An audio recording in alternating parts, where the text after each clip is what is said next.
Good morning, and thank you very much for joining us. I am Yori Volani. Hope we meet you well and that you had a great weekend, even though that needs to be qualified because the news that came through was quite disheartening. Nigeria lost a general and 3 soldiers in an attack, an ISWAP attack. Quite frankly, it's a bit demoralizing. The president has called them martyrs. Well, my guest this morning is Mr. Dennis Amachree, MON, former assistant director of DSS and security consultant. Good morning, Jerry. Good morning, Dennis. Thank you very much for coming on. Quite distressing news there because that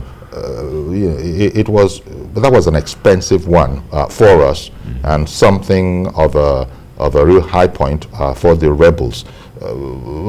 Yeah, it is war, but people still wonder, how did that happen? Because before now, they were supposed to be on the back foot. That is the rebels, the insurgents were supposed to be on the back foot. But now we're hearing things that usually only intelligence really knows anything about. Talking about mercenaries allegedly being involved. The insinuation, of course, is that maybe without Libyan mercenaries, they couldn't have pulled it off. What did you make of that whole news, Dennis? Well, it's a really sad one, and my sympathies go to the family of the fallen soldier and the general. But you find out that, well, this is war. Like you said, it's war, and then things will happen.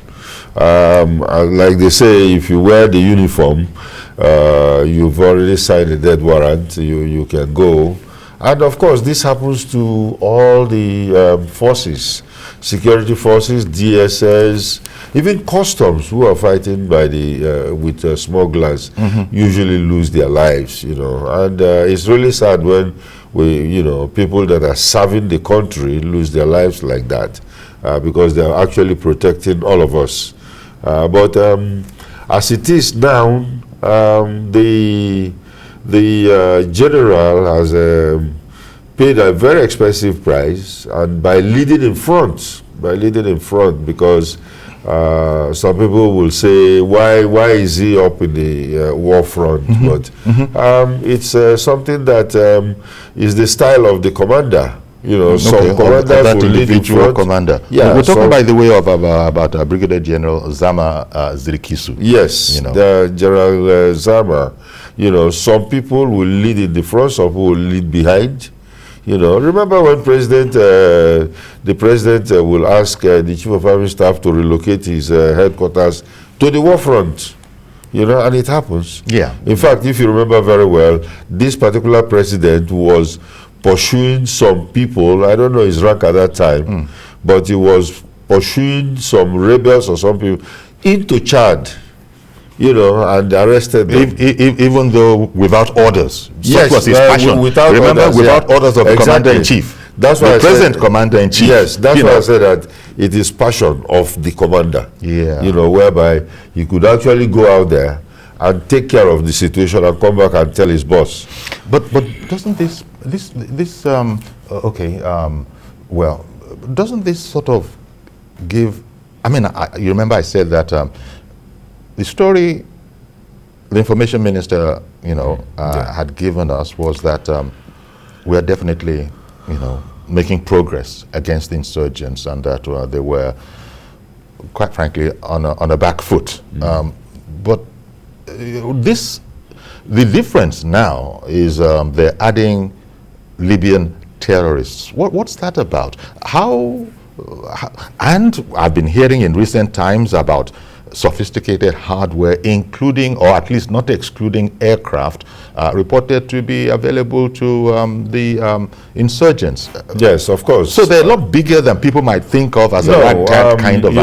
the ragtag nomenclature is gone, because they have, remember, they have an alliance with ISIS.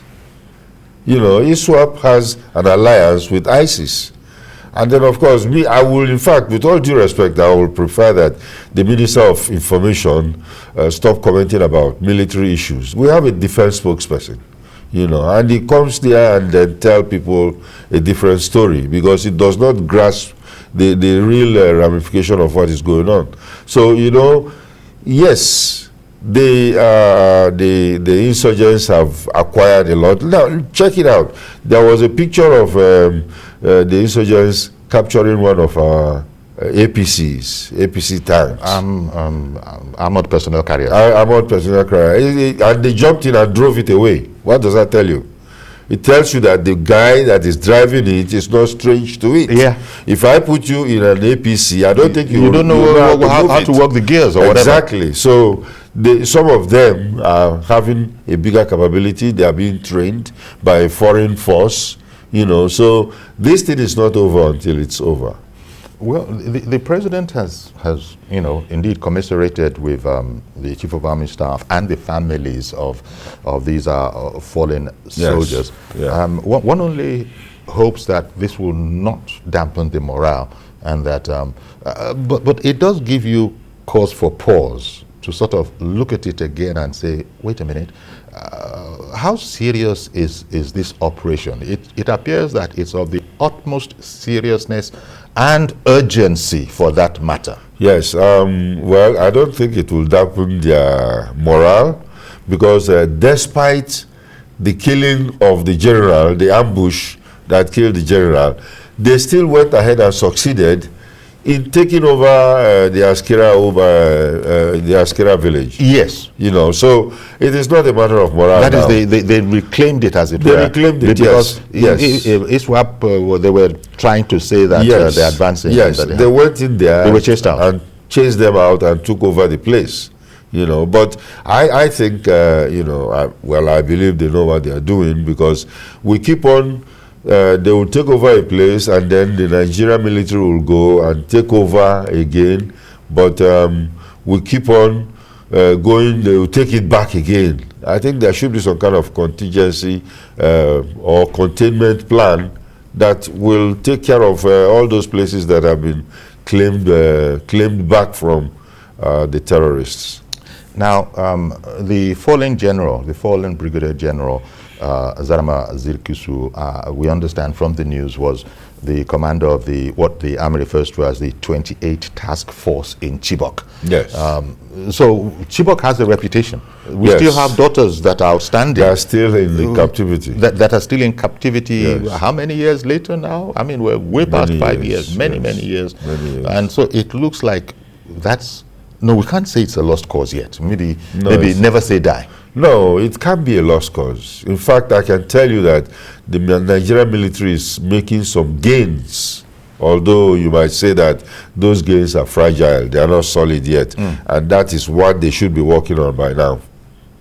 Is it a matter of, because how well equipped is our fighting men? How well equipped are our fighting men? Because I'm just thinking now about the general, the brigadier general leading his men. I understand it was on an SOS kind of a mission. They are going for reinforcement. If that is it, they were going for to reinforce. Yes. Having heard that was needed. Yeah, yes. But, there are times in the war front, certain decisions are taken, and then when those decisions are taken, you find out that it might be in a hurry, because lessons should have been learned. This is not the first ambush. They've been ambushing. They were ambushed. Yes, they've been ambushing Nigerian Army, and if you know that the path you are going to take is possibly prone to, ambush, people ambushing you, then you take countermeasures of what you should do, which was not taken. And those countermeasures can only be, shall we say, be informed by good intelligence. Yes, definitely. There will be intelligence, but sometimes intelligence is not 100%. That when you have actionable intelligence that is going to, turn out to be A1 intelligence. So sometimes there could be failures. There could be failures, of course. There is failure of intelligence sometimes. I don't want to get too much into it because one doesn't have very much knowledge beyond some kind of documentary films and some kinds of feature films where you hear about rangers going up front, and Yeah, that kind of scouts going up front to ensure that it's cleared of mines and whatever might be. But I don't know. And now technology can do all that for you. You don't have to send rangers or Boy Scouts to go there. No Boy Scouts. No Boy Scouts. Well, Scouts. Scouts, But you know that originally that's how the Boy Scouts started. Okay. Because they were helping the soldiers in spying on the enemy and then reporting back, and then the forces will go. It's a kind of intelligence network. That's how the Boy Scouts of America that was brought out by Baden Powell was formed. So here we are. The fight is very much still on. The people of Boruno, I understand, you were talking about the Askira situation. Yes. They were reporting, many were reported to have fled to the mountains. Yes. Because of this kind of a situation. So what can we do? What because that's an unsatisfactory. First of all, we have the problem, as you know, this is leading to all sorts of avenues. It is affecting agriculture. Agriculture not doing well is affecting food security. It's not helping it in any way, shape, or form.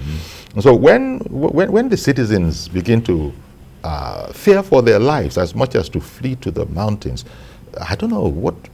Of course, the governor of Boruno is not going to allow that his state is being shut down, but it is a dire situation. Yeah, you know that we have, up till now, we have about 27,000 or more IDPs, in that state alone. So it's a situation where we have to look at the whole ramification,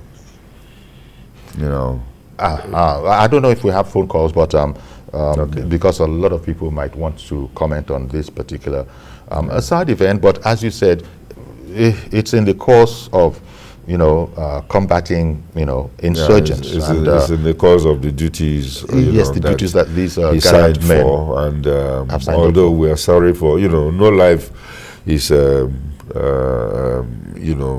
should be lost like that. But it's a sacrifice he has to do for the country, which he has done. Indeed, he has, and only, as the president has said, consoling with them, the men and their families. Where do we go from here? Apparently, nowhere. We just continue the struggle.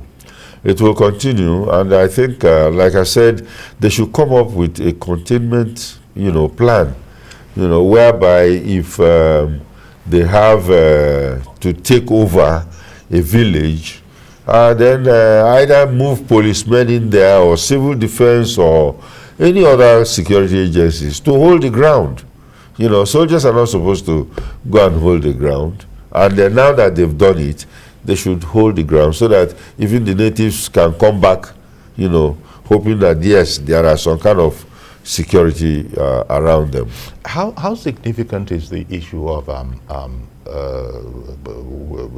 these soldiers of fortune, mercenaries? How significant a threat is that? And we have good relations with Libya. So how come they're called Libyan mercenaries? What can you tell us about how it works?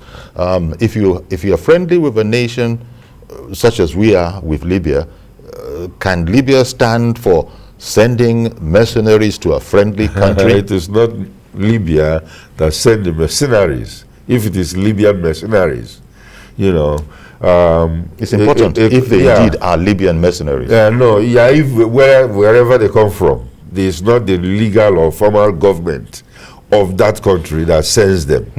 During the President Jonathan's period, we had mercenaries from South Africa.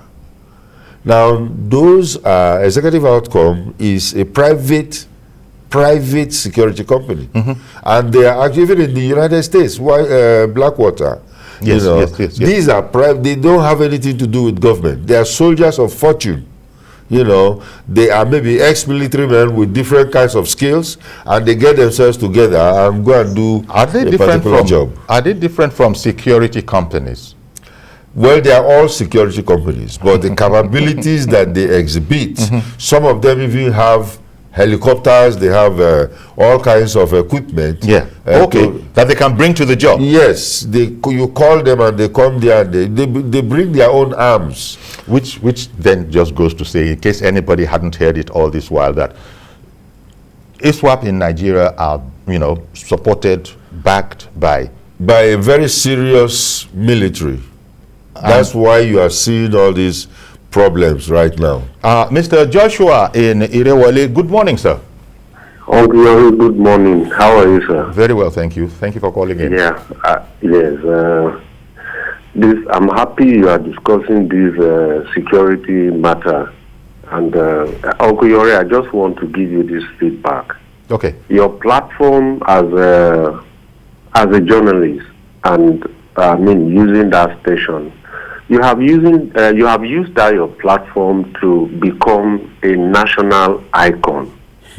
You talk about things that are very sensitive, and I want to appreciate you for what you did in Anambra. You may not know, you stood on that matter until that election was successfully completed.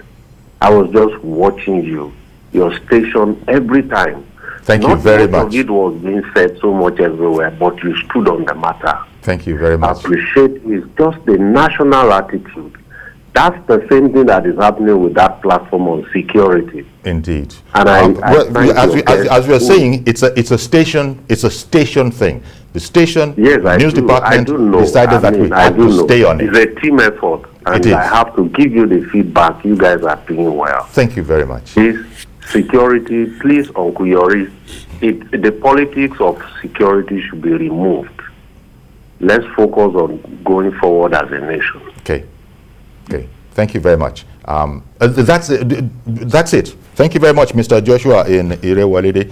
Very kind words, because we try to, as he was saying, it's the TVC News policy that, look, of course, these things, we need to stay on them to enlighten the public, or at least help the public understand how to think, what is going on, exactly, and how to make sense of all the news that we are getting out of this. Very well.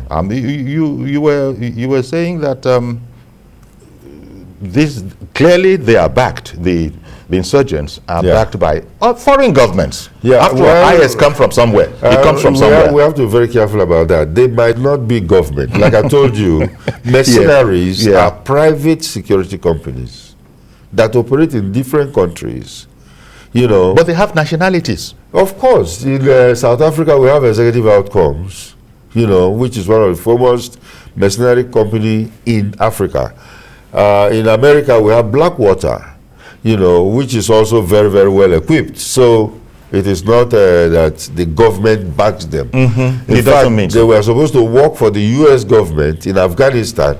And then, of course, with the people making a lot of noise in the United States, they kicked Blackwater out. Okay, because I was going to say, in the light of what you said, we can't complain to the country, for example.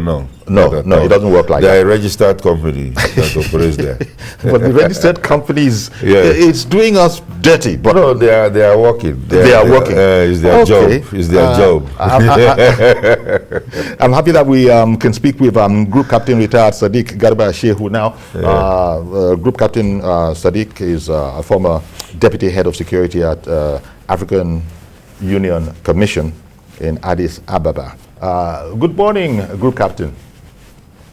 Good morning.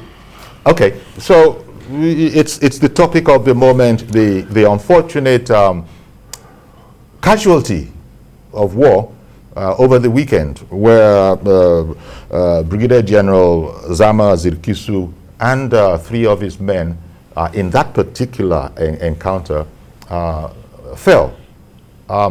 How did that happen? We've been discussing it before you came on. What I mean by how it happened was that, look, the Brigadier General, there are people who would say that you don't usually find generals, on the actual theater. And if this general had to be there, perhaps intelligence might have helped against the booby trap, the ambush that they reportedly ran into. What's your read of that unfortunate event?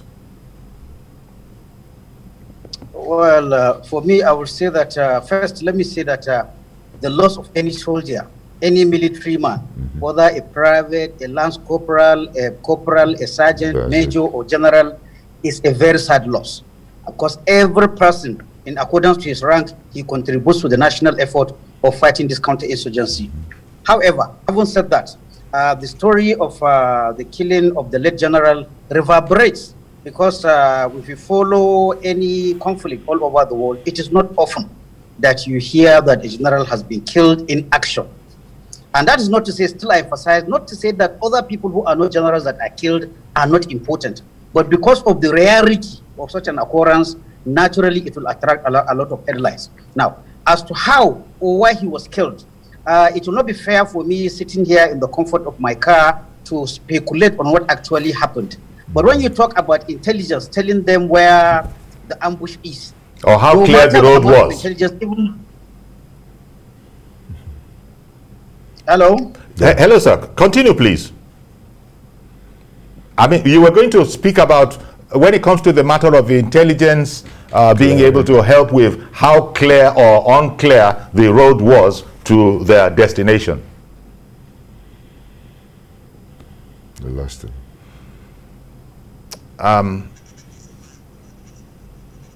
Okay, we lost that Zoom connection, but we soon get back to it. And in the meantime, good morning, Reverend Dominic. Good morning, Yori. How are you today? Very well, thank you. All things considered. Good morning, Dr. Amachree. Good morning, I'm not a doctor. Yori, to join Joshua from Irowole, what Joshua was saying is this. There are many platforms in Nigeria that speaks about issues. But the TVC speak the issue and give us common men the voice to express ourselves, unlike other channels. And you are good to it. You're a master from NTA channels to here. I give you kudos. This is why I call you chief. I don't just call you chief for the chief. It's the chief of master of communication in television and radio. Oh, too kind of you, Reverend Dominic. Thank you very much. Let me say this. We are used to the blood. We are used to the death of our captains and generals. It's painful. But one thing that's pained me a lot, I want you guests to answer me this. Why is it that we have fought this war for over 10 years? There's no one man that have held accountable for it. In other clients, the other day we had somebody was convicted in Dubai on our behalf. And the Middle East are convicting people who are concerned or people who sponsors terrorism, not in Dubai, in Nigeria, in Middle East. But we, in the eyes of the storm here, have not convicted anyone. Do you remember the attack in Abuja during Jonathan's time? Our 3 men went to Sudan and arrested 1 or 2 people, which we commended, that Masode that attack. But today, whether the man that Masode was alive or dead or going to prison, nobody knows. How come, I'm asking Amachree there, how come for 10 years, we're not holding anybody responsible, whether it's a sponsor or the actors. At times we see the actors with white shoes, with white suit, with white clothes, sitting, eating well, and people that have put to shame and pain is still in the ISIS camp. How come? The world, we are used to it now. The blood is no more new to us. Sorry to say that. But how come we are not holding anybody responsible? And this is what one media in America or social group in America is saying, that Nigerians are sponsoring tourism. Why do they say it? How could we be under attack every day, lose generals, lose property, and nobody is responsible? What a government does that? What happens, sir? Please answer me. We are curious. Okay. Dennis, take a stab at it, and then I'll take the same question to Group Captain Retired Sadiq Garba. Yes, of course, it's a very, very genuine concern because nobody has been held responsible. We cannot be prosecuting a war for more than 10 years. And then, of course, we've been talking about kidnapping here. We know that people are arrested, but they are not prosecuted. We don't see anything. So maybe that arm of government, we don't see a conclusion. Yes, that arm of government is failing the country. You remember, that's the judiciary. You know, because the police will tell you they've arrested this and they've transferred them to the court, and then the court will either give them bail or, lock them up, or give order to lock them up. So it's a very, very big problem. And I think the leaders of the country are looking at it because it dampens morale for the fighting forces, when we even have to start doing a reconciliation for repentant militants, you know. But something should happen where people can say, yes, we are arresting these people, we are prosecuting them, or even, you know, killing them as required by the kind of crime they committed. Indeed. You and, know. And there are those, especially on social media, who have now had reason to go back to the campaign days of President Buhari, yes, and are now playing back pledges General Buhari, President Buhari, but had made, and now, of course, because there's dissatisfaction in the air as to the progress that has been made. Yes. In that particular pursuit. Even this is not to say that government has not shown all the efforts. We've bought this, we've ordered that, and all of that. There's effort that is being made. There's effort that's being made. It's supposed to be more coordinated. Exactly. Yeah. Let me, Brigadier, I beg your pardon, Group Captain Sadiq Garba Shehu retired. How would you answer our Reverend Dominic's question that how come this war has been prosecuted for, well, nigh on 10 years now, and we haven't, nobody is held responsible? People can't see efforts that have been made to, you know, bring to justice and full conclusion aspects of the struggle. That's a question by Reverend Dominic. And so he's doubting the how serious or sincere we are in the whole thing. What would be your answer to such a civilian inquiry?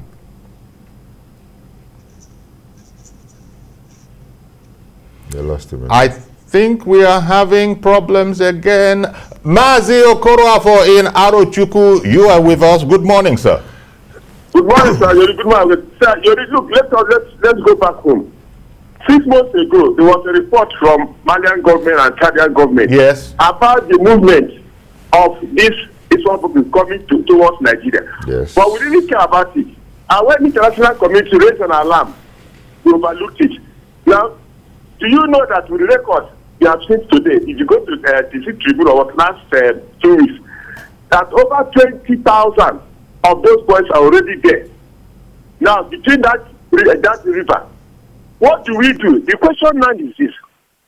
The boys goes on with drugs, that they don't operate without drugs. They inject themselves. They have already mastered themselves, but master have to inject themselves. Now, the question now is, who are these people sending these drugs to them? 2 days ago, we saw what the shipload of cocaine, which NDA told us that they have intercepted. Now, by the end of the year, how will those cocaine, will they destroy it? How will those cocaine be disappeared? That is the question. That the number of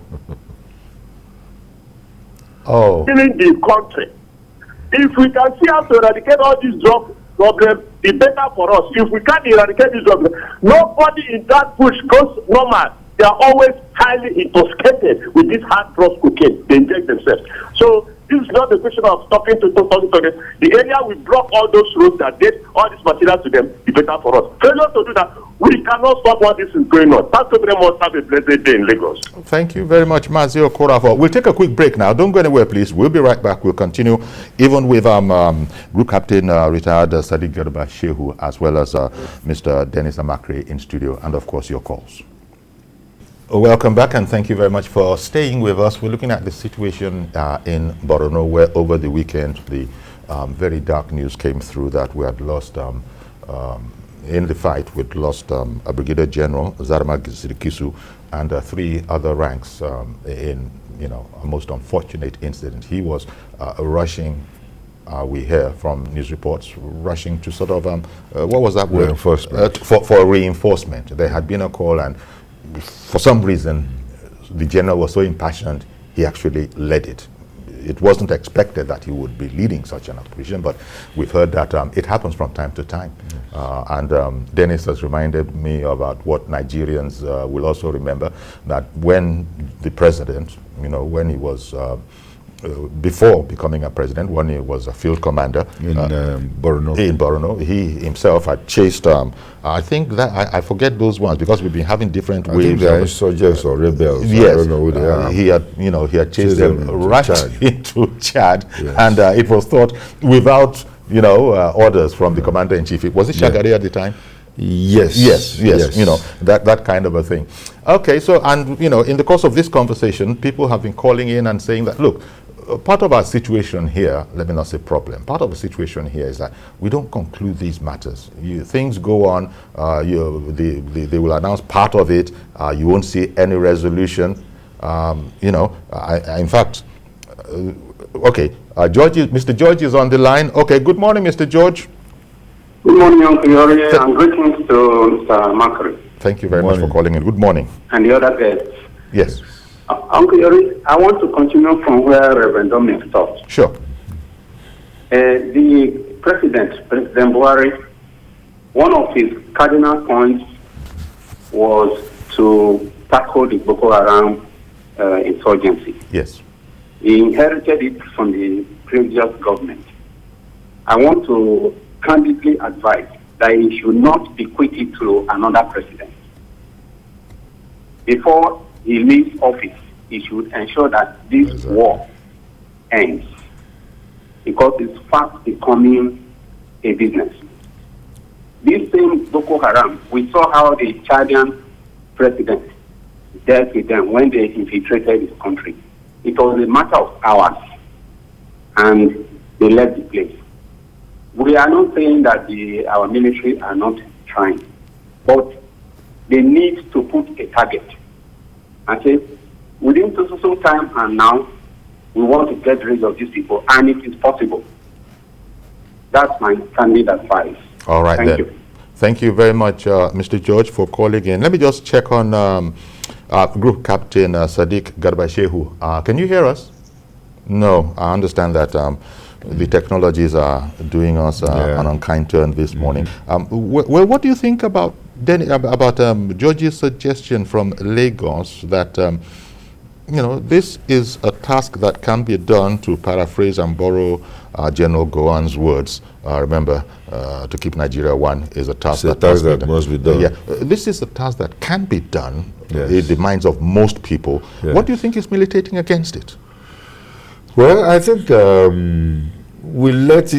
it was a small fire, small one, and then we allowed it to grow, and then all kinds of interests come to play in it. Many people used it as a political leverage, and now it has blown up, and then we are finding it very difficult to put it down. But I think we will still need the political will of the leaders to make sure that this, I can tell you, this particular situation can be crushed, can be crushed if we are very serious. Look at the kind of officers that are committed to it, brigadier-general, generals. Yes. So, and who are these people? Although we cannot call them ragtag, but we find out that these are well-trained officers that can deal with it. Part of the conversation has been that, we might be talking about ISIS, ISWAP, yes. But Boko Haram is also an integral part of what is Boko going on. Haram is there, ISWAP is there, yes. But ISWAP is mainly a militarized form of ISIS. They are having an alliance with ISIS. So and there's a problem. All the training, all the equipment, all the capabilities are at their disposal, more than Boko Haram. And Boko Haram, more than Boko Haram, but yes. Even Boko Haram, I have heard the conversation aspect of, you see, if they can be rehabilitated, we'll see what we can do about that. They are, at the end of the day, are ours. I think that's the wrong way to go about it. But it was part of it. Let me quickly, sorry for interrupting you. Maybe you can come back to it. Let me bring in Miriam. Miriam calling in from Abuja. Good morning, ma'am. Yeah, good morning, sir. Yes, I have been very concerned about the killing of the military in the distance. Please, get out. What is that? Hello there? Hello? Yes, we can hear you. We can hear you. Please, I just want to say that my concern has to do with the women. Hello? I can hear you. Yes, a lot of the women are suffering and they are becoming widows everywhere. Yes. And then what do we do to solve the problem of widows? Widows are being increased every day and it's giving me concern. I'm crying. It's pain. It's pain on the women. The women are carrying the box of this problem. Children are there for the women to cater for. And the government alone cannot solve this problem because of the number of widows that we have in Nigeria. Please, I want us to talk more about the plight of women in this fight. Okay. The plight of women in the death of their husbands everywhere. For the fact that a woman, the fact that we within this environment have not experienced this does not mean that we should be quiet about the way men are dying. Is giving us great concern. Please, I want us to do something about this situation. All right, it's very, very painful. I am in this part of Abuja. These problems haven't gotten to me. But that does not mean that I should be quiet about it. I am concerned. I am crying. Please let the government think about the plight of our women, the plight of our children. How do we take care of them? Please, sir, you people should talk about this and help us very fast. Thank you so much. Thank you so much, Miriam, for calling in from Abuja on this very important point. Yes. That is not unknown to the authorities, not unknown to the military. Yes. Every man that falls, more than that soldier, of course, is affected. Think of the dependents. Yes. Of that particular person.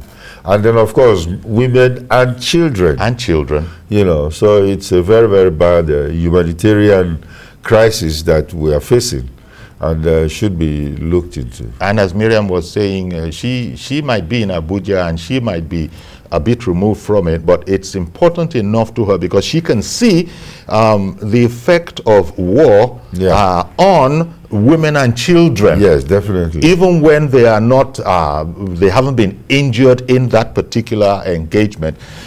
It is not a small concern. It affects lives, and I think that's the point that also bless you. Yeah, and that's the point that Miriam wanted to bring to bear. I'm sure, Miriam, thank you very much. Thank you very much for bringing that point up, and the military, I'm sure, are very, very well aware of that. Mm-hmm. I have another call from Taraba. Taraba. Who is that? Who is in Taraba? Peter in Taraba. Good morning, sir. Good morning, sir. Yori. Yeah. I'm calling for Taraba State. Okay, good morning, Peter. My contribution about this, although for many Nigerians that have been deceived that they are fighting rat-pack soldiers, there's a video award, an interview from Afghanistan. I see where they are interviewing them. So it's talking about their mission and how they are fighting the ones that are taking over the Afghan government as of now, and also mention their mission and countries that their people are fighting. He mentioned Nigeria also, the countries where they are fighting and their mission. So I was surprised. So some of our countries hoping that they are fighting rat pack. This is an international war. This is a war. Of course. People are coming from Kazakhstan and so on, many coming to fight us here. So our government should sit up. They should still deceiving themselves they are fighting rat pack. I was surprised. This is all in Nigeria. This Arab man, they are interviewing him, which is gone. You know how they dress, yes. They are gone around mentioning the countries where they are presently they are fighting. Yeah. The people are fighting. So we should know that we are not fighting rat-pack soldiers. Indeed. We should know. All right, we are fighting the people that fought America, the people that are fighting American soldiers to stand still. They are the kind of people we are fighting. We should sit up and fight and know what we should do. Thank you. Thank you very much, Peter from Taraba. And, Dennis, the point has often been made by, experts like yourself that people need to understand that even though it's a war, it's not conventional. Yes. It's this is a very unconventional war. Exactly. And I was going to ask, what how much more difficult it makes it for our boys in uniform that these I don't know why the soldiers are these mercenaries. Yes. These mercenaries seemingly injecting themselves into it. No, well, they were brought in. They're looking for money. Those ones, they only work for pay. Yes. And since it's unconventional, guerrilla, is it almost like guerrilla warfare? Yes, yeah. And our army apparently is not trained to combat. So who exactly is trained to combat guerrilla warfare? No, the regular army can also be trained to combat the guerrilla warfare. Because if you remember, when this thing started, we don't have a lot of branches, like the special forces. Now we have them, you know, and you have other kinds of... Okay, the special forces also have their own methodologies. Oh, yeah, of course, definitely. Which are different from conventional, from the regular. Yes. Okay, so that's largely what special forces are That's about. what they are, and we have them also fighting. Okay. You know, although the war has taken a different dimension, but I think we can handle it. Well, so I guess what you're saying is we shouldn't be too despondent. Certainly the president wasn't... there should be results, you know. Even those ones that are captured, take them to court. Let the court do something about it. You know, that even what you just said, the word court just reminded me about people who had been calling in and saying that we don't see resolution of some of these issues. Even recently, when the leader of the proscribed IPOB, you know, was brought was brought to court, apparently there was a story of some expatriate lawyer wanting to come in to take a part in Nnamdi Kanu's defense. That's a Brian Fence or something like that. A U.S. lawyer. Okay. You know, I think that one was on adventure. I think because I was going to, apparently the story was that he wasn't permitted.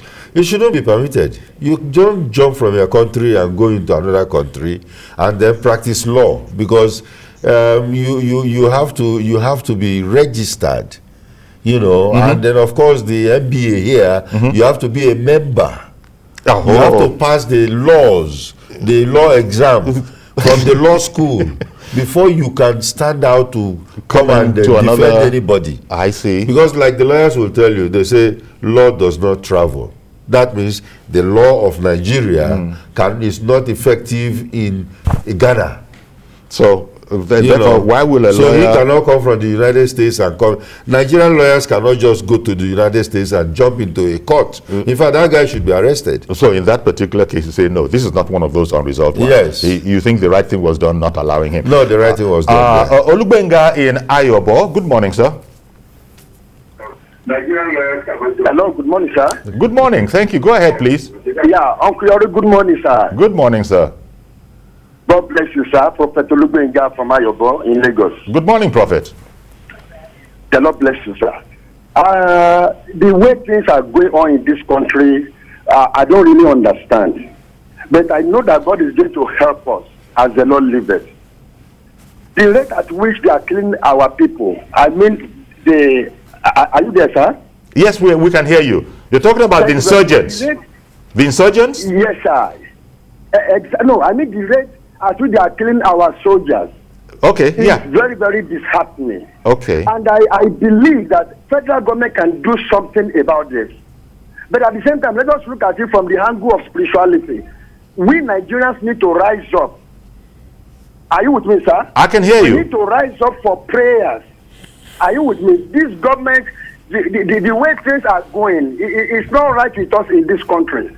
But I know that as the Lord liveth, God will arise and do something tangible in the mighty name of Jesus Christ. Indeed. Thank you very much for calling in. Well, it's not as if, I mean, it's an important point. Even the men in uniform, too, are men of faith. Of course. And they take, from time to time, we see them in religious houses, you know, before going out on missions and that kind of a thing. Yes. But I think the prophet, him being a prophet, I suspect that he might be thinking of over and beyond that. But beyond those prayers and, you know, things we are going to do in our mosque and churches, I think the Nigerian citizen must be involved in this war, because that is a big bunch of people that are not involved.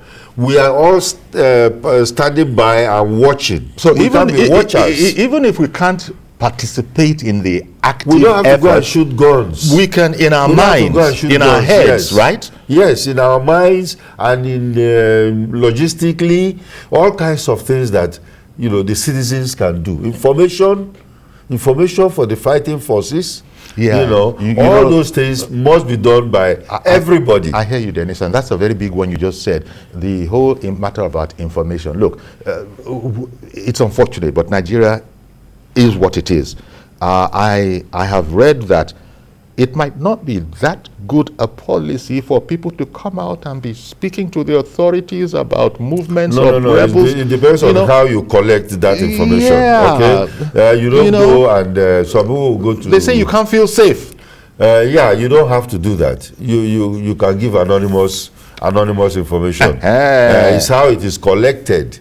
So you don't even endanger yourself. Exactly. Yes. So there you are, trying to be a good citizen, trying to tell the authorities what you've seen.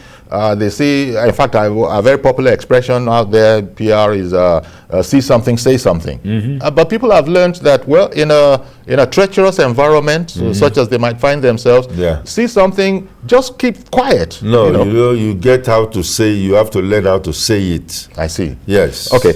Vincent in Abakaliki, good morning, sir. Good morning, moderator, and I am welcoming the guests there. Okay. Thank you very much. Thank you. Go ahead, please. Please, my take as regards to the insurgencies we have in Nigeria. The problem we have are still in the military. There are people who are the soldiers in the Nigerian Army who have the same ideology with the people of Boko Haram. That's true. And that is why that war can be very hard to win. The information is very important in terms of security. We know all that. So when somebody is fighting the same issue, maybe 3, 4, 5 people are fighting the same issue, and you see an enemy inside it, it cannot work. It is too dangerous. I tell you, it is unfair. But then, if Nigeria can bring a external body to come and fight this Boko Haram, I'm telling you, it cannot take up to 6 months to win the war. The problem is Nigeria. All right.